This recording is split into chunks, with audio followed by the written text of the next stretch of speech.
Good morning to everybody on the panelist. Welcome. Section. I am already reading comments of people abusing me in your Don't worry about their comments. And first and foremost now, thank you. I requested and you brought me up. I wanted to, I don't give a fuck. I'm sorry. I apologize, but honestly and truly, I don't give a fuck what they're saying on your platform. Don't worry about that one. Okay. Now, let's see, reason to motion test seats, ma. Yes. Reason to motion test seats. Mo fẹ́. Don't write anything negative against anyone. For her to come, only Catholic of Iwa, Toro, Boya, Cafe, getting your man, to Yenya. Come on. It's not to support. She has something, let us say, not comment. Detola, I will appreciate if you can come back to Yoruba. To your Pono, boy, Buko. No, mix. Mo ti gbọ́ yín tẹ́tí sọ̀rọ̀, you know, and my reason for coming to your, you know, I saw you and I came here. Nítorí mo fẹ́ bèrè question kan lọ́wọ́ yín. Majority wa la lọ́mọ, majority wa la bíamọ. I came into justice for Mohbad nítorí wípé mo fẹ́ mọ mi kì í ṣọlọ́pàá mi ṣe anything. Ẹni tó ṣe ikú pa Mohbad need láti get arrested. Ẹni tó ṣe ikú pa àbí ikú tó pa. Ẹni tó ṣe ikú pa ṣe mọ̀ pé bí mo ṣe mọ̀ sọ mo ṣe lè sọ yẹn mà ẹni tó ṣe ikú pa Mohbad needs to be arrested. As we all understand, ṣẹ́rí àtẹ̀lé ọwọ́ wa tábà wo ọwọ́ wa, the back is black, the palm ó yàtọ̀. We see things differently regardless. Everybody is entitled to their opinion. Exactly. Let me start from there. Everybody is entitled to their opinion. That's number one. Number two, only a hypocrite ló máa sọ pé ní ọ́fíìsì ibì kan ni mo dúró sí. And to sọ pé we need neutral. I'm not talking about Mohbad's case alone. Anything tá bá gbọ́, tá bá ń kà, tá bá rí, opinions wa ó máa set in journey as ẹlẹ́ran ara. Exactly. Wallahi. Látijọ́ tí ọ̀rọ̀ yìí ti ṣẹlẹ̀, lady yẹn mi ìgbésẹ̀ pè rí, mi ní orí ẹ̀ fọ́ ẹ̀dá. There's one thing I call her Black Widow, young Black Widow. Black Widow. Cherry, understanding tèmi, ṣé ń gbọ́ mi mà? Mo ń gbọ́. Understanding tèmi, bí oníkálukú ṣe máa understanding kan yàtọ̀.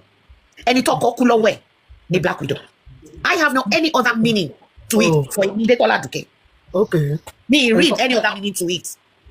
I've seen people call her different kind of names. I've never done that, and I will never do that. My thing is, obìnrin tó bá wà nínú ilé ọkùnrin, obìnrin tó bá jẹ́ pé ìwọ ló lórí inú ilé, tó jẹ́ ìwọ nìyàn mọ̀ pé okay ìwọ ni obìnrin tó ń gbárùkù tu, you know, a woman that makes a house a home. Anything that happens in that home, you're supposed to be able to some extent account for it. Exactly. Detola Aduke has never ever said that young lady killed her husband. Ibi tí ma ti lọ sọ bẹ́ẹ̀. Bẹ́ẹ̀ ni. Ibi tí èmi Adétọ́lá bá ti sọ bẹ́ẹ̀. Ẹ mú síta pé mi sọ yí pé òun ló pa ọkọ ẹ̀. Ṣùgbọ́n ó mọ nǹkan tó ṣe ọkọ yẹn. Ó àti ó lè má lè sọ. Ṣé rí Ọlọ́run má jẹ́ kéèyàn rí nǹkan tí ò dáa. Àìmọye ọkọ tìyàwó ló jà tó jẹ́ pé little thing. Ó lè kọ́ lè jẹ́ ṣé mo ó lè argument happens. There's a story going on now. Kí lorúkọ máa nọ̀kan lọ́mọ yẹn. I was shocked when I saw ipe ìyàwó ẹ̀ ti wà ní ó ní stroke. And I'm like, okay, mo tún rí ibi tóbìnrin yẹn tó ti ń fi orí ẹ̀ hàn ipe ó fọ́ òun lórí. Ọlọ́run má jẹ́ kéèyàn rí. Irú obìnrin yẹn sìn. I don't mean to deviate, but irú obìnrin yẹn sìn. God forbid anything bad happen to her. God forbid anything bad happen to her. Some people will blame me pé kí ló dé tó ṣe dúró sínú ẹ̀. Because ó ti pẹ́ tó ti nà ó dẹ̀ dúró sínú ẹ̀. My point is, ìgbà míì a máa ń rí oko àbí báwo ṣe sọ Yorùbá yẹn kan tó gbẹ̀pà sí. Some of us we see these things and we think we can change a man or we can change the situation, and that's not the case. Now back to what I was saying. I have never said it. Èmi ò ṣe hypocrite mi then kọ́rọ̀ mi jẹ́ mi ṣe coward. I have never said it in my life. Ipe ọmọ yẹn ló pa ọkọ ẹ̀. But she ó máa ní nǹkan tó rí. Ó lè jẹ́ bẹ̀rù ni ò jẹ́ kó sọ̀rọ̀. All she needed to do was buy casa. That's it. I can't count how many times I've been blocked because of my own opinion. Èèyàn kan ò lè mú mi dání lórí pé kí n má sọ opinion tèmi. Do I talk about her? Yes. But I've never abused her on my wall. And I will never. Detola Aduke. Yes. In all honesty. Yes. Let's put all this thing. All this, I want to connect a side, connect a team, all this thing. Let's just be neutral. Like my page. Let's be blunt. Do you know what Oju Abe means? Blunt zone. Being blunt. I am a blunt person too. That's why I came here. How should we conclude that? Báwo la wọ́n yẹn ṣe lè conclude bẹ́ẹ̀? I just want to know. Emma Boma, you said I win. You conclude be. Emi o conclude be. I did not say. I have never said it because me bawobele me sin no le. So I cannot say. I've heard so many things. And maybe talk about insult. Ima wa lórí platform here. I don't stay there. God bless you. God bless you. I don't because me. I will never. No shake it. No. Only one bit about insult because I don't. But no, ni point tèmi. And I stand on it because it's my opinion. True, you are right. Because she was in the house when Mohbad died. In the house. Yes. Oh, but mo for what ọmọdé yín lẹ́nu ma. Irun nurse tó ń sọ yẹn. Wọ́n ìbí yàlá kú nọ́ọ̀sì náà rè kó walk out of my house. And when the father-in-law asked the nurse, láti máa lọ, as that girl said, as ọmọ tí wọ́n bí dá. Allegedly. Not allegedly, she said it. That's wait. Me and you, allegedly. I'm not gonna argue with you, ma'am. I'm respecting your gun. Am I me, ma'am? Allegedly, Wunmi said that herself. Excuse me, ma'am. I want to ask you a question. Our father-in-law said the nurse should be going. Okay, I said, so hold on. Baba yẹn náà sọ àṣàkànná. Baba ní wo ti ẹ̀rẹ́ni tó ń jẹ́ nọ́ọ̀sì sójú rí. So ẹ bá yẹ ká He said he never met. I don't want to come here to come and argue. That's why I said that's what he said it. When I want renounce, when I want to read it, I'm about to read. Allah Akbar. Mr. Awikonko, Ekarosa. There is no such anything. There is no such thing as staying neutral when a widow is being bullied. There is no such thing as staying neutral when a widow is being bullied. Amati, you will talk. I know you. Okay, Detola, I want you to finish. So I am not. Let me tell you something. Everybody is saying, I'm not even going to go that route. A widow is being bullied. Ẹ jọ̀ọ́ nítorí Ọlọ́run ìbéèrè kan ni mo ní láti bí. Jẹ́ kó lẹ́tọ̀ọ́ kan mẹ́ni tó ṣe kó pa Mohbad. Ẹ jọ̀ọ́ mà. Jẹ́ kó lẹ́tọ̀ọ́. Kó lẹ́tọ̀ọ́ kan mọ̀. Èmi tún sọ ipe èmi ò ever believe pé ó stab ẹ̀. No. Bọ́n pé ó mọ nǹkan tó ṣẹlẹ̀. Ó lè rí. Ó lè má jọ nǹkan kan. It may be somebody else that had a fight with the guy inside the house. It may not be her. Ó lè jọ wà tọkọ ẹ̀ lọ́jà tí nǹkan kan ṣẹlẹ̀. My point is, all she needed to do is not easy. Only if he was the nurse yẹn ò ní lọ. Kò síbi tó fẹ́ gbà. Ọlọ́pàá ló máa bá wa yanjú ẹ̀. Tọrọ kọ mi ni. Hey, you understand, ma? But for the nurse to walk out, I mean, kò yẹ kó gbà. Kò gbọ́dọ̀ gbà, ó yẹ kó mú nọ́ọ̀sì yẹn. Ọlọ́pàá wa ni kó dá gbogbo ẹ̀ sí wàhálà. Tó bá jẹ́ mi, ìtí màá ṣe nìyẹn. Tó bá jẹ́ mi ni mo wà ní position yẹn. Ká má parọ́. Ọkọ èèyàn pé even ẹni tí wọ́n sọ pé èèyàn àǹtí ẹni tí èèyàn bímọ fún gan èèyàn nífẹ̀ẹ́ ká burú ṣe. Interview wa o tí bàbá Mohbad ti sọ fáwọn orí nọ́ọ̀sì o. Interview wa o. Bàbá Mohbad ti nọ́ọ̀sì. Ó yẹ kọ́mọ tí yìí ní nǹkan tó ń gbé náà. Ẹ jẹ́ kó sọ tó ń gbé náà ká gbọ́. Àwọn kọ̀kọ̀. Mọ̀ tó ṣẹlẹ̀. This is a page for intellectual maturity to the highest order. No delegating words, no fight. We just want to be spitting the facts. Ká máa sọ lẹ́yọ̀ kọ̀ọ̀kan kó yé wa. Ní ìjà. Àǹtí mi. Kò ní ìdíkájà. Àwọn àlàyé kan ní kákan ṣe. Ẹ mọ̀ jà wà bàyà. That is what I want. Ọya ọmọ tí over to you. Kò tẹ̀sẹ̀ tó fẹ́ jà. Ẹ ṣe tẹ fún mi l'opportunity yìí. Thank you so much, ma. You see. Detola méjì jẹ́ sọ́kọ́ tó kọ́ tó kọ́ sọ̀rọ̀ ọmọ tí sọ pé wọ́n arrest nurse. Tẹ̀pọ̀n wọ́n arrest sọ̀pọ̀ ní kan filẹ̀. Sọ pé yẹ wà lórí mo kàn fẹ́ sọ méjì ni o. Evidence wa. Ta ló ní kan filẹ̀? Ta ló ní kan fi nọ́ọ̀sì lọ́wọ́ arrest? Ó ní interview bàbá yẹn rí nọ́ọ̀sì o. Bàbá yẹn rí nọ́ọ̀sì Detola o. Èmi sọ fún yín, auntie, I'm not going to argue with you, but I'm telling you, the man has never spoken to the nurse or seen the nurse before. Because mo ti gbà tọ́ wí o. Mo ti gbà kọ́ ní bàbá yẹn ló. Èmi náà ṣàtúntì accept bàbá yẹn. So ó yá ọmọ tí. Good morning, ma. Good morning, everyone on this platform. First of all, Sherry, this justice for Mohbad, Johnny and Hall. Only reason to ní kálukú ṣe wá o. Ṣé ti yé yín? Everybody ló mọ nǹkan tó rí tó ṣe wá sí bíbá. But if you have ever seen a woman being accused wrongly before, if you have ever seen a widow whose husband's family accused her wrongly and eventually pushed her and her daughter out without any support, tẹ́ bá gbọ́ nǹkan tó ṣẹlẹ̀ sí Wunmi, ẹ máa kọ́kọ́ béèrè fún evidence. Ṣé ti yé yín? When I heard of Mohbad's death, I was one of the I made several videos. Ṣé ti yé yín? Kí ló ṣẹlẹ̀? What happened? Blah blah blah. I remember that the first interview Mohbad's father made interviewers were saying, "Ewo biti baba celebrity ngbe, ewo biti kini kan ngbe, ewo biti." In my mind, can you read what they're writing in your comments? So if I respond to them, they're reading stuff about me too. So don't worry about that. Don't worry about that. They want to come. One about me, my picture of my family in Let's leave them. Let's leave them. One of your people said she's going to bring my picture out, and I want that. So please bring my picture out. On my lover. Listen, my daughter, one of the people so straight. That is a mature place now. Mr. Wiko Ejo, Emma Binusa Ejo. So now, when they said Ewobiti Baba celebrity ngbe, Ewobiti kini kan, Mohbad fún mi ní iye báyìí, Mohbad fún mi ní iye báyìí. In my mind, first thing that came to my mind was, no matter how bad Mohbad was as a father, right there and then, that is not something that should be said about him. Ọmọ tó ti kú. Kò tọ́jú rí, kò ṣe gbárí. That's number one point. Detola, irú bàbá wo ló máa sọ báyìí nípa ọmọ tó ṣẹ̀ṣẹ̀ kú. Tó ti yé yín pé, how can a man be so entitled of a 26-year-old boy that just died? Even if your son was bad, ọmọ tó jalè gan, tó jẹ́ pé ìdí olè tó lọ jà, náà ti pa. Tó ti yé yín, bàbá ò ní sọ bẹ́ẹ̀ nípa ọmọ yẹn lọ́jọ́ ni. So I had my reservations. Mo fi yẹn aside.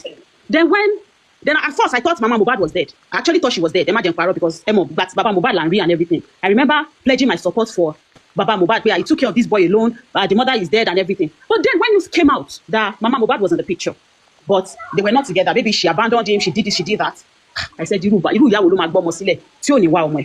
when Iya Mohbad came out and also spoke her truth, I know that I had money uncle to Jerry pé ní ìgbà tí àwọn àtìyàwó wọn jà ṣe ń gbọ́ wọ́n sọ fún ìyàwó wọn pé kò gbọ́dọ̀ mú ọmọ lọ ẹ má gbọ́ pé kò gbọ́dọ̀ mú ọmọ ọkọ lọ kúrò nílé ìgbà tí màá yìí máa ń yọ wá sílé láti wá wo àwọn ọmọ yẹn ọkùnrin mi géègùn bí ọjọ́ kíjọ́ tó bá fi ojú rí àwọn ọmọ yẹn ó máa pàdánù mẹ́rẹ̀ẹ̀rin nínú wọn bẹ́ẹ̀ ni ọjọ́ tàǹtí yẹn dẹ̀ lọ sí school tí wọ́n lọ wo last born of 12 years so ọmọ yẹn bọ́ síta láti school ọ̀kadà gba ọmọ yẹn kú lóòótọ́ ègún yẹn ṣẹ lórí kan nínú àwọn yes and this woman had people told her stop going to see those children until tí máa dẹ̀ bá soft she would send a lot of people bẹ́ẹ̀ ni ó gégùn pé obìnrin òkè kúrò nílé òun kó kó ọmọ lọ so when I heard that Baba Mohbad did not allow Iya Mohbad láti kó ọmọ lọ mo ní bóyá àwọn èèyàn bí wọn kò mí ní Baba Mohbad tó máa ní pé òun lè kọ mi kó kó ọmọ mi lọ there are men like that I'm sure a lot of us have seen men like that so I said maybe it's just one of those men. And then eventually, I started seeing people come online to say, Wunmi did this, Wunmi did that, Wunmi did. And one thing about me is I always want people to come with truth. I have seen women talk many times. I've seen women tell people I've seen it. And then there is one lawyer, one barrister, recently, right? Court of appeal spent a lot of money, right? And eventually, so my point is, when all of this Wunmi story came out and Baba Mohbad and everything, at first, the first thing I said was, if truly Wunmi did this to Mohbad, I want people to come out with proof. Like, this is proof that she did this. There can be over 10 people in her house. When did the video cousin's wife did that too? Not one person has come out to tell us, it has been, I heard from this one said to this. In all of Baba Mohbad's statements, it has been there has not been any first-hand information. And let me tell you, when people report, where I heard from this, there are always any So when all of this started coming out, in my mind I was like, then I heard that the case was already in court, right? And people were saying Wunmi should come out to talk. There is something arrested. Do not say anything, because anything you say will be used against you in the court of law. Yes. The case about today, wow. Investigators must investigation. Investigation. Prosecutors, everybody. But when they take it to court and you all have to come out to talk, then it means that you guys are actually looking for loopholes. Because anything or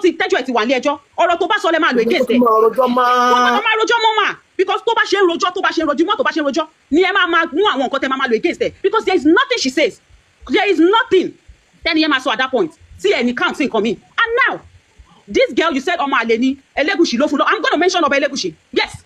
Because you guys came out and said because while Mohbad was alive, yes, Mohbad wrote a petition against Oba Elegushi because of how Sam Larry bullied him, right? And because of that, you guys started saying it was Oba Elegushi that owned the child without any proof. One person will just come with one narrative and all of you will fly with it. You started accusing people, which was, in my mind, I'm like, whatever is happening to Wunmi today can happen to anybody. Alaja Oju Abe. Imagine it is wrong when people generalize. Both sides, sorry, story thing. I'm going to finish what I met you speaking, so let me talk. I'm not going to be here when somebody shouts at me and wants to insult me. I didn't shout at you. I've not even shouted. Don't be. So now, everybody this suru Detola ti ba fe moro. Ìwọ ní sùúrù kò fi parí tiẹ̀. Ìwọ náà lè shout. You are allowed to shout. Let us finish. Kò ní sùúrù mo mara. Oh yeah, Mama T.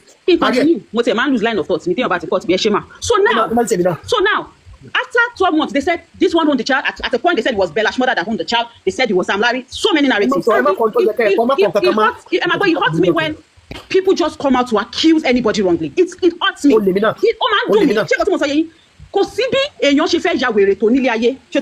As a woman who just lost her husband and is 5 months postpartum, she was obviously dealing with PPD, postpartum depression. She was dealing with losing a child, breastfeeding. I mean, not someone anytime to women, someone lower, more than mobility mental space in me, mobility pain, and now hurting, losing her husband at that point. That was you all robbed her of widowhood. You robbed her of the time she was supposed to be mourning her husband by accusing her that she killed him. You robbed her of postpartum. You robbed her of everything that she was supposed to exist for. Because at that point, losing a husband was the worst thing that could happen to anybody. And then it happened, right?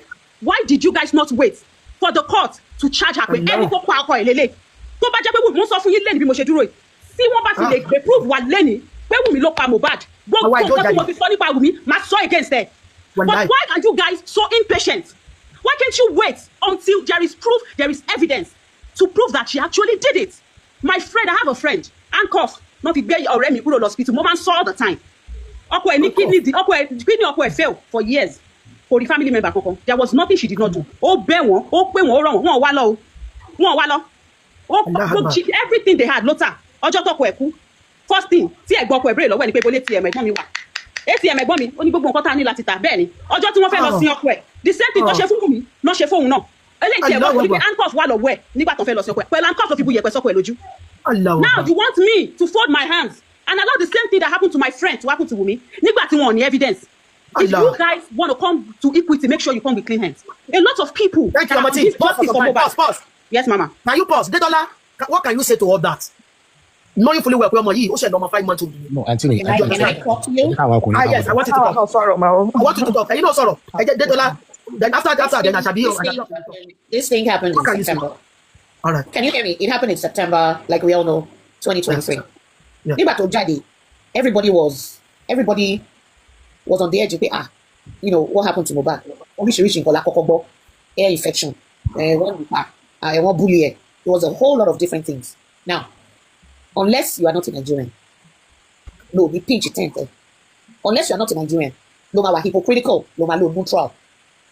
Okay, now, people wanted to know. We all saw it. EBT, there's a video that came out, but people were talking about it. There's a video, at the burial. She threw something in the burial. Yeah, I saw the video. I saw that video. That she threw something in the coffin. Blah blah blah. Yeah. They brought out that video, which was visible for people to see. Okay. So I'm not talking about general now. Me, my name is Detola again. I'm talking as per me. Okay. Mohbad, blah blah blah. Everybody better see me pinch trend. Me okay share TikTok atele. Or Facebook ni mo ma wa. Or Facebook on ti ma update. Láti bẹ̀rẹ̀ me then you go back on it because opinion tèmi, understanding tèmi ni. A black anybody who is a widow. When I say black, I mean she's an African. And I will continue. And I'm not going back. I don't mean it in a harmful way. And I don't give multiple fucks what anybody thinks because opinion tèmi ni bí ṣe sọ. Ṣé gbọ́ mi ma. Okay, but what's on TikTok nìyẹn? Bí ṣe cherry maturity and mentality, it goes a long way. Tá bá wà on the same page on this issue. Me betty can be bashing lola. They see eye to eye. Before we knew what happened, platforms still are. Kinto mo to ṣẹlẹ̀ wọ́n ti gbé photo ya mi, wọ́n gbé photo ọmọ mi. Èpè. Lórí pé mo sọ pé kí ló pa Mohbad, kí ló ṣe Mohbad. Understanding tèmi. These people came out for Joseph Aloba. Mi mo Joseph Aloba rí o. But mo máa rò pé èèyàn tó tọ́jú ọmọ. Terry, I don't give a fuck what any other person thinks. Baby, she understand that. She saw you. But she said, "Bo, she understand that what she saw." She understand. But she read. Boss say o dúró tọ́jú àwọn ọmọ ẹ̀. Mi mọ̀ tó wà láàrin wọn. Tí boss ṣe dúró tọ́jú àwọn ọmọ ẹ̀. Ẹni tó tọ́jú ọmọ, which is Joseph Aloba, on not only daily, on an hourly basis. Nothing bash man.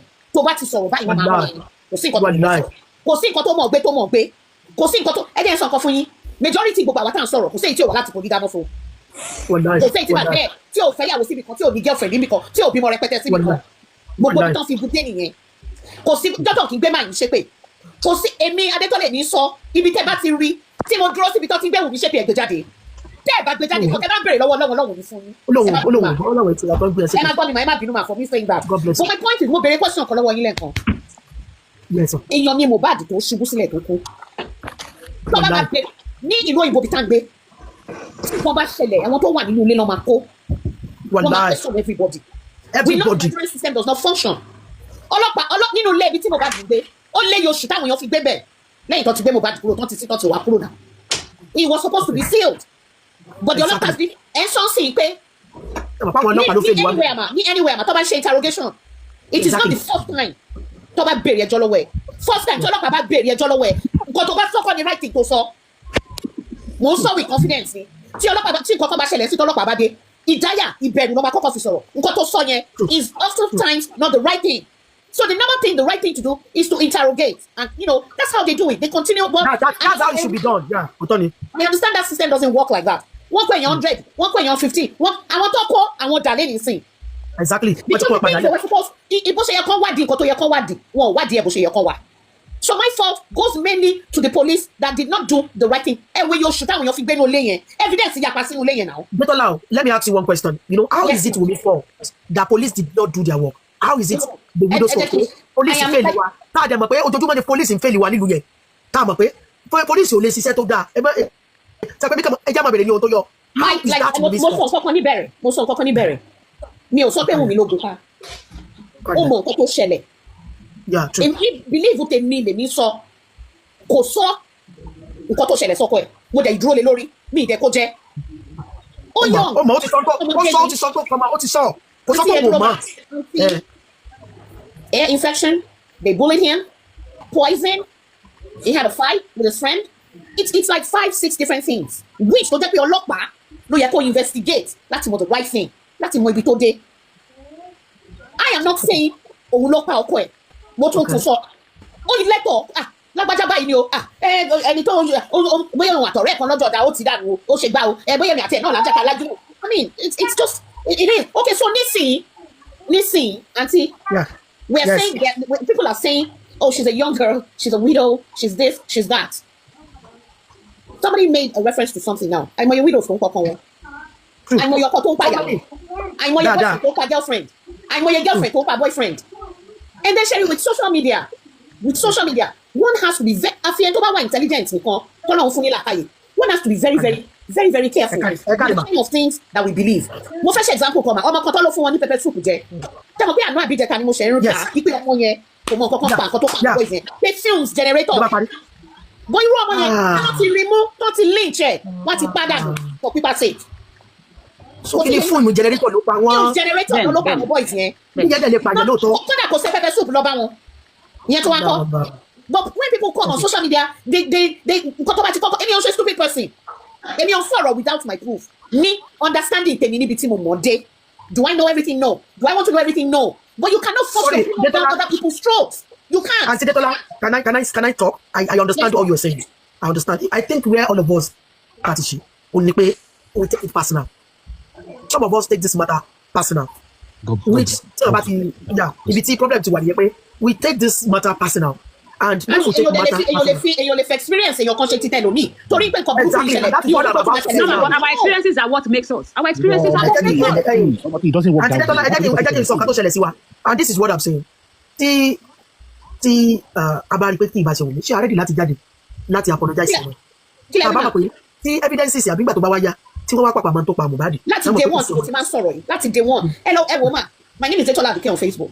I use the same name on TikTok. Lè rí mi kí n sọ pé olóṣì olórí burúkú. I will talk about what I see about Wunmi and I always say one thing. At the end of the day, tó bá yẹ pé kò ń ṣe Wunmi ló mọ̀ sí ikú ọkọ ẹ̀. Èmi sọ pé màá jáde máa apologize. Mo ti máa sọ láti máa tọrọ ìtìṣẹ́yẹ. God bless you. God bless you. And I like that. Do I still stand on my own belief? Do you believe when she narrated what killed her husband? Do you believe her? No, I don't. Do you believe when she said? No, I don't, because there's like 5 different narratives already. Okay, number 1. What was the first one? It was the ear infection. Okay. Then she updated herself. The blog said ear infection. The blog it also ear infection. In your school, that's number one. I'm not saying it's her. Number two, she said, "What if I come back trophy one?" Exactly. Number two, yes. Number two, which is Odoji Silver. What is talking about Mohbad? What is on already? Narrative one. What is already? Me saying there's a matter of okay, he fought shit. I mean, Mohbad fought with his friend Ogunkeje, whatever. Exactly. So number one, ear infection. Number two, they killed the nigga. What are the narratives again? What are other narratives that makes you not believe me? I already said it. The one with the friend, the update she did herself that Ipe won't bully her. Ipe, you know, Naramali was at Laria beginning alone. That one. What's that guy's name? Prime Boy. Also, Ipe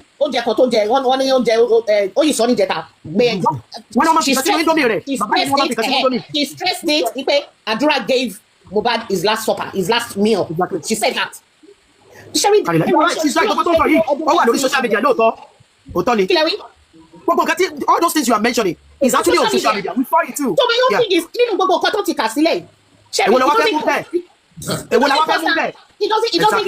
it's not easy. Believe you me, Sherry, think about it. You see, I love the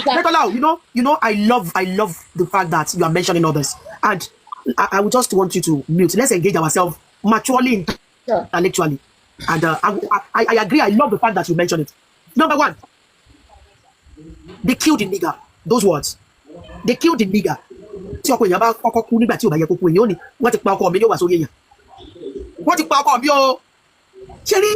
are some shoes you need to wear. That's what I'm saying. They killed the nigger.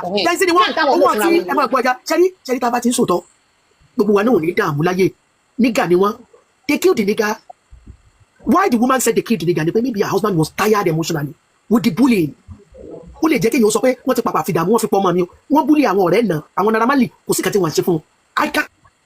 can say the same thing. There are some shoes. You need to wear some shoes to know how you will react when it comes to I've heard you and I want you to listen to me too as well. I swear.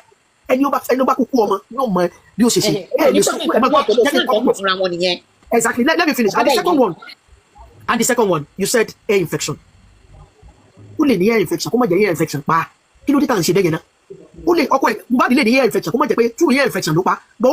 infection. She wasn't the one that said it. Instablog. She didn't say it. She did not say that. I'm just telling you the narratives that are out there. That makes you not to trust our word, to believe our interview, an explanation of how and I'm entitled to it. My opinion, I'm entitled to it. It's fine, and it's nice that you said you did not believe her. It's fine, but we that we believe our story, we should not be judged as well, because somebody's judging you. Let me finish. We shouldn't see us as somebody. How do we know who killed Mohbad when the person then you one day also paying kato pare? They want to believe we. So who do you want to believe in this case? Who are you looking for to talk? I just want to know. How do we now know? I just want us to dialogue. How do we know now? Now you people don't believe her, and you said she should talk. She talk. Don't use you people. Okay. So how do we now believe it? How will tí wọ́n fi fún lábẹ́rẹ́ ó ń sọ nǹkan tó ṣe fún mi. àwọn ọlọ́pàá ò ṣe nǹkan tó yẹ kó ṣe. ó dá kí wàá ní rìpọ́ọ̀tì wò mí nù pé ọlọ́pàá wọn náà bẹ̀rù ẹja bẹ̀rù ọlọ́ kí ni kọ́ wá sọ fún mi. ẹni máa pé opinion tèmi lè mi give based on pé nǹkan narratives bíi mẹ́rin ló wà ta. ẹlẹ́rọ ọ̀dà everybody now àti ẹ̀dẹ́ kí sọ fún mi. sísá mi ẹ má bínú èmi ní ọmọ mo lọ́mọkùnrin mo lọ́mọbìnrin ṣẹ́ ẹ bí mọ́ṣá ẹ má bínú pásítà tèmi máa kọ́kọ́ bí àwọn èèyàn nìyẹn. mi lọ́mọ ma. kọ́tí mi ṣe máa kọ́tí mo sọ ní àbí. irọ́ rárá mo kò pé ẹ má bínú ẹ má tẹ̀kẹ̀ pásánà ìmọ̀ bí mo ṣe fẹ́ sọ ipe imagine kí èèyàn bá ọmọ rẹ̀ obìnrin nínú situation yẹn ẹ má gbẹ má bínú kí ẹ mọ̀ pé tó bá yẹ pé èèyàn ní ọmọbìnrin kí èèyàn wá bá ọmọ rẹ̀ nínú situation yẹn bó lẹ ṣe fẹ́ ṣàánú ọmọ yín kó bẹ̀ bó lẹ ṣe bìlí fún tọmọ yín bá sọ nígbà tó jẹ́ pé àṣì ń bẹ̀ ẹ má bínú. She has a mom. ẹ̀yin ẹ̀wọ̀n tó wà níta Sherry mo sọ̀rọ̀ kan fún yín mo ní tí nǹkan bá ṣẹlẹ̀ ó máa ń difficult kí èèyàn mọ̀ béèyàn ṣe máa handle rẹ̀ Wunmi ní ìyá náà nínú gbogbo ariwo tó wà ń ta látijọ́ yìí mélòó lẹ fi rí yẹn ta mo tún fẹ́ ìyá rẹ̀ sọ̀rọ̀ kẹ́ bá wo sórí gẹ́gẹ́ ìsàsírí kan fún yín kẹ́ bá wo sórí Wunmi yẹn ẹ rí i pé ìyá rẹ̀ ó ti sọ fún pé kó má fẹ́ Mohbad èmi ò lè speculate ẹ má sọ ẹ lè sọ bẹ́ẹ̀ mà ẹ jọ mà ẹ lè sọ bẹ́ẹ̀. ẹ jẹ́ kí n sọ tí mo fi lè sọ bẹ́ẹ̀ ẹ jẹ́ kí n sọ tí mo fi lè sọ bẹ́ẹ̀ ẹ jẹ́ kí n sọ tí mo fi sọ bẹ́ẹ̀ kẹ́tẹ́ mi rí nínú ẹ̀ tí mo fi conclude bẹ́ẹ̀ pé ọmọ tí ìgbọ́rọ̀ ni ẹ jẹ́ kí n sọ dí èmi sọ pé mi náà sọ speculations ni. ẹ̀yin náà mo sọ opinion tí ilẹ̀ fẹ́ sọ yìí. opinion tèmi nìyẹn pé I'm telling you pé bóyá yàrá yóò fẹ́ kó lọ fẹ́ yàn bẹ́ẹ̀ wọ́n wá lọ kọjá yèrè lọ fẹ́ nítorí rẹ̀ bá rí bẹ́ẹ̀ nítorí sí àpé àwọn ṣe ń gbà táwọn kékeré àwọn boyfriend káwà tí mo ní fẹ́ káwọn ìyàwó ní fẹ́ ká tẹ̀lé tá a bá kàbùkù bọ́ bẹ́ẹ̀ àwọn ìyàwó sọ pé ntọ́ ọmọ jẹ ló pa àwọn wàhálà rẹ nù ó lè mí fi ìkùn ṣẹlẹ̀ táwọn ìyá yẹn kí sọ́rí o ó lè mí fi ìpè ìyá yẹn fi wò pé I have warned you against these people. ó sọ ọ̀rọ̀ kan ní ìjẹta ṣẹ́rí kó bí àtòrí báwa ti dàgbà díẹ̀ a máa sọ pé téèyàn bá torí iṣu jẹpo á torí iṣu jẹpo ẹ ti understand téèyàn bá torí iṣu jẹpo jẹṣu á torí iṣu jẹpo. He said something. He said Joseph Aloba ó ṣe àdúrà fóun Joseph Aloba ṣe àdúrà fóun kóun lè lóyún yẹn ni. Exactly. láàárọ̀ ọjọ́ tóun ṣe introduction Joseph Aloba ṣe àdúrà fóun ó dẹ̀ jókòó tí ọkùnrin yẹn ò bá ní ipe ó nífẹ̀ẹ́ ọmọ ẹ̀ ó dẹ̀ ń fẹ́ bùjókòó fọmọ títí ẹ̀ náà tí ò bá ṣe pé Joseph Aloba gbogbo sọ pé òkè nǹkan tọmọ mi fẹ́ nìyí mo fẹ́ bá fẹ́ ẹ jọ máa ọmọ Yorùbá ni yín máa àgbàlagbà ni yín tó máa ṣerú ẹ̀ bẹ́ẹ̀ni kò ní ṣe tó máa ṣerú ẹ̀ tí ò bá nífẹ̀ẹ́ ọmọ ẹ̀ tí ò dẹ̀ nífẹ̀ẹ́ Wunmi fúnra ẹ̀ gangan is that man going to do it? This is the same. My sister àti Detola ẹ jẹ́ n sọ nǹkan kan ẹ má jà sẹ́ni tá a bá ti parọ́ yóò kà wá àtọ́ náà ńjọ́ kan nígbà bá yá ní ìsìn àwọn àtọ́ náà ní àròpé gbogbo dáǹsì àròpé à ń sọ̀rọ̀ ni o ìmí inú wa yóò kàn wá ẹjẹ́ àmọ́ sọ bí tòótọ́ 99.9 father in law tó bá wá láti ilé tí ò bá dáa wọ́n ẹ̀ fẹ́ràn daughter in law. Okay, Auntie, thank you so much for the time. ẹ má jà parọ́. ẹ lọ bẹ ṣe generalize yẹn it's very very unfair. Forget Joseph Aloba. 99.9 father in law from broken home. Wallahi from poverty mindset. That's kind of unfair, man. That's unfair. Yes, that's very very unfair. Wọn ò parọ́ because èmi náà ti experience something similar. Bẹ́ẹ̀ yẹn bí ṣé àwọn tó bá ti marry láti àwọn ṣe máa ní poverty àwọn family there are some that they are poor but majority as in wọ́n understand gan but because I am talking from experience irú family tí mo mi ti marry yìí ó similar síbi tèmi náà ti marry mo dẹ̀ mọ nǹkan tójú mi rí. You understand? Mo mọ nǹkan tójú mi rí because they are like wọ́n ti máa wí pé okay mi mo rán lọ school fine ẹ̀yin náà lè máa rán ọmọ yín lọ sí school fúnra ara yín ṣáà èmi mo fẹ́ bá yín rán lọ sí school ni so àwọn family tó bá ti wà entitled yẹn wọ́n máa ń rí ìyàwó ọmọ wọn as rival ni. Ẹ jẹ́ kí ìyàwó bí ọ̀rọ̀ yìí ṣẹlẹ̀ láti bẹ̀rẹ̀ bàbá ọ̀rọ̀ yìí ṣẹlẹ̀ láti bẹ̀rẹ̀ mo ṣì wà ní ẹjọ́ ẹ jẹ́ kí èmi náà sáré sọ̀rọ̀ mo wà ní Nàìjíríà nígbà yẹn mi ì tí travel gbà tí mo ti kọ́kọ́ wo first interview bàbá nígbà tó ọmọ yẹn kú mi ìmọ̀ Mohbad mi ìmọ̀ Wunmi èmi àti Wunmi ò sọ̀rọ̀ dèmi ní tiẹ̀ mọ́ rí gbà tí mo ti kọ́kọ́ wo first interview bàbá pé ẹ wo bí tí bàbá ẹni tọ́mọ ẹ ṣẹ̀ṣẹ̀ kú tọ́mọ ẹ ṣẹ̀ṣẹ̀ kú ibẹ̀ yẹn ìyẹn lásán ẹ wo okay bàbá mọ̀ wípé Wunmi ló pa ọmọ ẹ̀ kí ló tó ṣe sáré sí tí òkè ó ti mọ̀ sí pé ìyàwó ọmọ mi ló pa kí ló tó ṣe sáré sí tó pariwo síta ẹ jẹ́ ká máa bẹ̀rù Ọlọ́run nínú gbogbo nǹkan tá a bá ń ṣe ṣe ti understand bàbá yẹn ṣe interview Inspector General gbogbo nǹkan tó fọ́ mo máa fi Inspector General àti ẹjọ́ ẹ má bínú mo fọwọ́ ẹ̀rọ ajá òkúta Inspector General yẹn gbogbo nǹkan tó kọ síbẹ̀ yẹn bó ṣe máa ní o ṣépè o bó ṣe máa rí fún ẹ yẹn. ẹ má wo nǹkan tó ń kọ. ẹ má sọ fún if you don't want me to look at what they're writing then you don't allow them to make such comments. so ìgbà tí tẹ́mi ẹjọ́ mẹ́ẹ̀ ní sùúrù president tẹ́mi ìwọ lórúkọ yẹn bó ṣe kọ́ fún mi yẹn bó ṣe máa rí fún ẹ yẹn Insha Allah bi Kudratullahi Adabi èmi tọ́ ọmọ tèmi mo tọ́ ọmọ mi mo tutọ́. so ẹ jẹ́ kí continue ma so fine ìgbà tọkọ ẹ kú ó ní ẹ̀rọ the general saying ní Nàìjíríà pé nínú tó bá jẹ́ pé arúgbó gan ló kú wọ́n máa sọ pé wọ́n ti pa. a kì í gbọ́rọ̀ ní Ọlọ́run nǹkan tó sọ ojú àgbẹ̀dẹ̀ bí tí èèyàn lọ sí ìrẹ́pọ̀ àwọn làǹbá mi jẹ́ yìí. so gbẹjẹ bí sọ bí ọ̀rọ̀ yẹn ṣe ń lọ tí bàbá jáde pé ẹ wo bí tán ọmọ tó mi rò kó ti pé 7 days ẹ wo bí tí bàbá ọmọ ń gbé ẹdẹ sọ wípé irú bàbá yẹn láìkọ ok ó láìkẹ fine ó ràn lọ school fine ó fi sẹ́nu kọ́ṣẹ́ fine irú ọmọ tó wá láìkì yẹn wá kú the next thing tó máa wá jáde lẹ́nu àfihàn ní pé ẹ wo bí tí mò ń gbé kó tiẹ̀ lè má ké wọ́n máa sọ ìpè ẹ wo bí tó ń gbé definitely àti tó fọmọ yẹn kò fọmọ di agbàsibọ sí ọmọ tẹsán bẹ́ẹ̀ tọ ẹ̀yin nìkan lẹ rán lọ school ẹ̀yin nìkan lẹ ṣe gbà ẹ̀yin nìkan lẹ ṣàwọ kí irú ọmọ yẹn wá kú irú ọmọ yẹn wá kú kẹwàá sọ pé the next thing tẹ fẹ́ sọ ni wípé ẹ wo bí tí mò ń gbé ìyẹn lásán. àǹtí tó wọ light blue you want to sọ same thing ten something. no ẹjẹ náà mo fẹ́ mu láti bẹ̀rẹ̀ ni ẹjọ ẹ má bàbá tí ìyàwó bàbá tún máa wá sọ̀rọ̀ wọ́n ní ògókù tó ẹ jẹ́ ká máa di àwọn ọ̀rọ̀ yẹn ẹ jẹ́ ká máa dì mú bóyá ẹnìkan kú kìnnì kan sì kù ẹnìkan ló yin lọ́rùn pásítọ̀ àwọn bóyá ẹ gbọ́ pásítọ̀ àwọn gbàtàn fẹ́ pray fún bẹ́ẹ̀ náà fi bẹ́ẹ̀dì ọrùn ẹ̀ lọ́rùn ẹ̀ fi kán. so mo wá wòye báyìí pé kí ni àwọn obìnrin ṣe fún Nigeria especially that country tó bá jẹ́ pé obìnrin ló kú ṣe máa treat ọkọ ẹ̀ bẹ́ẹ̀ yẹn. I am talking from experience gbàtọ́ tó wá ní ìyá Mohbad èmi náà kọ́kọ́ bá wọn bùkù tọ́jú ọmọ ẹ̀ mo experience irú nǹkan bẹ́ẹ̀ èmi gangan màá switch sí fídíò sí ẹ máa rí àwọn oògùn depression tí mò ń lò ó kárí orúkọ mi ìgbà tí mo fẹ́ kúrò ní Nàìjíríà dúró èmi àtọkọ mi ti padà parí ìjà ìgbà tí mo fẹ́ kúrò ní Nàìjíríà mi ò sọ fún ọkọ mi pé mò ń travel ó ti lọ bí iṣẹ́ báyìí ni mo gbé bag mi because àwọn family ẹ̀ fẹ́ pa mí mi ìwà okay every time ni mo lọ hospital and wọ́n dẹ̀ ń lò fún mi gan láti punish èmi náà he is a good man but ẹ mọ̀ téèyàn bá ti wọnú àwọn family tó yẹ pé wọ́n máa ń wà entitled mo ń lo mọ́tò tí mo fi kúrò Nàìjíríà ọkọ mi ń bẹ̀ mí kí n má jẹ́ káwọn family òun mọ̀ especially mọ́ mi òun tí wọ́n bá mọ̀ ìjọ́sí ìyá yẹn dẹ̀ mọ̀ ó dẹ̀ bàjà tó tọ́ kẹwàá ìmájí kí ọ̀tá ọmọ yẹn wá kú wípé mi ò tí travel ṣe nǹkan tójú mi máa rí tọkọ mi bá fẹ́ ra nǹkan fẹ́mi àtàwọn ọmọ ó máa bẹ̀ mí ni àwọn family ẹ̀ ò gbọ́dọ̀ mọ̀ tí wọ́n bá mọ̀ wàhálà ni ìmájí kí irú ọ̀tá ọkùnrin bẹ́ẹ̀ yẹn kí lójú èmi àtàwọn ọmọ fẹ́ rí so mo fi kọ́ fi mo understand nǹkan tó ṣẹlẹ̀ sí Wunmi gan because I am in her shoe ọlọ́run ọkọ tèmi ò kàn kú ni ṣe ti understand so gbà tí mo bá fẹ́ travel mo kó àwọn ọmọ mi torí mi lè fọmọ sílẹ̀ ó yẹ kí mi àtàwọn ọmọ yẹn travel ni ó kó passport àwọn ọmọ yẹn nílẹ̀ kò jẹ́ kí wọ́n lọ fún biometric kò sí bí mo ṣe máa káwọn ọmọ lọ èmi nìkan wọ́n grant visa mi. lẹ́ẹ̀ka tó ń kọ sí comment section nítorí tí madam fún àwọn ọmọ mi kò lọ kọ́ ọmọ mi àwọn. ẹ ní sùúrù ẹ jẹ́ kí ọkọ mi sọ̀rọ̀ nǹkan sọ fi sọ̀rọ̀ kọ́mẹ́ntì ká fi gbádùn ọ̀rọ̀. ẹ jẹ́ kí n sọ kalẹ̀ torí ó dà nípa àwọn èèyàn fẹ́ wọlé bọ́ ẹ jẹ́ kí n sáré sọ ọ̀rọ̀ kan mi ni mo fẹ́ sọ. ẹ ti yan dẹ́ ẹni mà mo ti rí pé yóò bí sáré gbogbo ẹ má bẹ má bẹ. ẹ jẹ́ kọ́kọ́ mi sọ̀rọ̀ ọmọ tí jẹ́ kọ́kọ́ mi stay báyìí. Terry, I want you to be aware of one thing. Láti àti òkè ṣe ìdìbò ìgbà pé wọ́n tún compete pé àwọn alágbọ́dọ̀ wọ́n. Exactly. Wọ́n ti fẹ́ sọ̀rọ̀ tó ní ìdíbi tí ó ti bí. Ẹlòmíì ti mú ọ̀tá ní títọ̀ bí torí pé òní lọ support. Ẹlòmíì ti mú ọ̀tá ní títọ̀ pé Mohbad lọ support. Nítorí ìsìlẹ̀ ayé ẹlòmíì family wọn lọ́gbọ̀n tí ìrìnàjò kó tó lọ mú ọ̀tá tó láì mọ́. This chat kì í ṣe pé àwa fẹ́ dent ilé ìjàdí láti put anybody to shame here. Exactly. Káàkiri fi rí tró káfí. Yeah, exactly ọkọ mi. Lọ́wọ́ ń sè. Ó jẹ́ kọ́lọ̀ tí wọ́n padà gbọ́n bí náà padà wà in support of me later. Tí wọ́n náà padà wọ́n tí ò dáa gate ìwé ẹni comment section. Ó tà sí ẹni tó fẹ́ tí wọ́n fẹ́ jẹ́ kó understand. Ẹlòmíì tó support you. Yẹ́ bí ó padà ti máa gbọ́ fàtúwọ̀ pé àkójú mi ṣe ní ọ̀dọ̀ tí ìgbọ́n ẹni o. So don't listen to the message by hating the messenger. Exactly. So that we be able to derive some facts from what he or she is saying. Tó bá ti wá hate ẹni tó ń sọ̀rọ̀, ó ní láì kí ti bá sọ. Wàláì. Tó bá ti wá bá fẹ́ tó sọ̀rọ̀, tó bá ti bá tó sọ̀rọ̀, ó ní kẹ́kọ̀ọ́ níbi ọ̀rẹ́ mi tẹ́. Ẹgẹ́ ti bí sí báyìí. Ìgbà tí mo sọ yìí, mi ò ní kíá. Whether you are a member of our page, ká ní pé ọjọ́ mẹ́ta Oju Abe lóòótọ́. Ká fi gẹ́ẹ̀tì àwọn kankan ni. Why táwọn èèyàn fi ó ní. I will block you off. I won't care whether you are part of my friend or whatsoever. If you write any nonsense things in comment section, I will block you off. So let's listen, let's learn of each other until program may work. Kẹ́kẹ́ lẹ́ẹ̀ yá.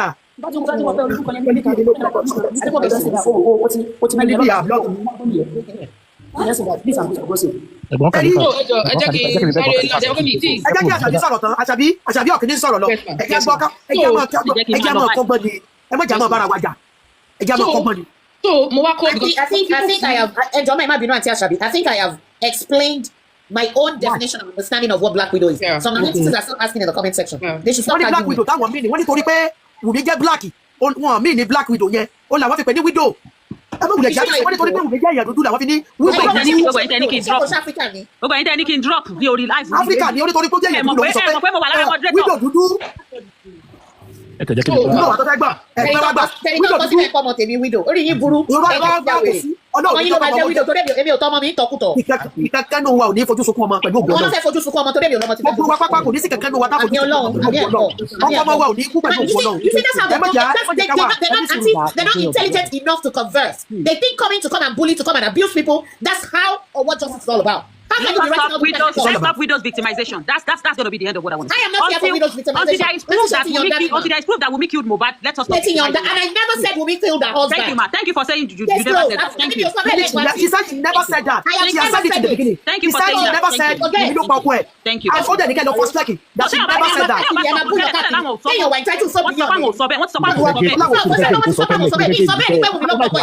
never said that Wunmi killed her husband. Any woman that said Wunmi killed her husband, ẹ gbogbo ọkọ obìnrin tó bá ti sọ bẹ́ẹ̀ rí tó jábí ọmọ wọ́n sọ wúwẹ̀ náà sọ ọmọ tiẹ̀ náà. Ó ti di dandan. Kọ́ ọ̀dẹ lọ kò sí bọ́ọ̀lù fẹ́ ṣe. Ọ̀rẹ́ ṣe kú ni. Anybody that have said Wunmi killed her husband, wọ́n máa sọ bẹ́ẹ̀ sọ mẹ́ ẹ̀. O síbi tó fẹ́ gbégbé bọ́ọ̀lù 50 years kọ́ọ̀dà. He has never said that. That she just wants that Wunmi knows what killed her husband and she was there and that's the truth. Of course, she knows what killed her husband because she said it. She knows what killed her husband. She was there and she has said Yeah, what she killed said her she knows what killed her husband. husband. She said anything different from that. Ó ti sọ, ó dẹ̀ ti sọ, ṣé mo kó ti jáde ó ti sọ nǹkan tó pa ọkọ ẹ̀, nǹkan tó mọ̀. Yeah, she has said that. Wọ́n gbé ọ jáde nínú obìnrin ni o, wọ́n fi ọ̀bẹ gbé ọ jáde ni o. This is social media. People have the right to their opinion. Wọ́n sọ bẹ́ẹ̀ sọ máa ti ẹ̀ náà Lágbára Ọlọ́run. wọ́n máa sọ bẹ́ẹ̀ sọ mẹ́ tó o sí bẹ́ẹ̀ gbà tí yìí kan ṣẹlẹ̀ tó wá lánàá o hàn báyìí tó ní Wunmi ló kọ̀ọ̀kan tó bá ti torí Somebody else's truth now. Detola is not part of those that said Wunmi kill her husband. Yeah, she said she's not never said part of. She has never said that. Ibi tí bá ti sọ rí ẹ lọ bí jáde. Tẹ́ ẹ bá ti jáde gbogbo nǹkan tó dùn mọ́ yín nínú bàbá. Kí ló dé tẹ́ fi ń ṣe pé làkàrọ̀? Àti gbọ́ yín ẹ sọ bẹ́ẹ̀ sọ bẹ́ẹ̀. They accuse her wrongly. Wrong accusation. Everybody will be mad at that. Comment. That is wrong. It is very painful. When someone did not say Wunmi kill her husband and you said she said that, you understand? That's a wrong accusation. Exactly. Sorry, understand the very well. Understand it. Mo jẹ́ sí block àwọn kan. Kódà mo ti block kan tó fún mi sọ tó mẹ́sì mọ́sá. Ṣé mo lè máa lọ báyìí? You are free to go. Àti block. Àwọn olófẹ́ gòkè wá. Mo ti bá yín jà. Àwọn olófẹ́ gòkè wá ọmọ tí. Ẹ má flag wọn sí mọ́tà. Ọmọ tí, who want to come up? Tell me who want to come up to come and say something because I need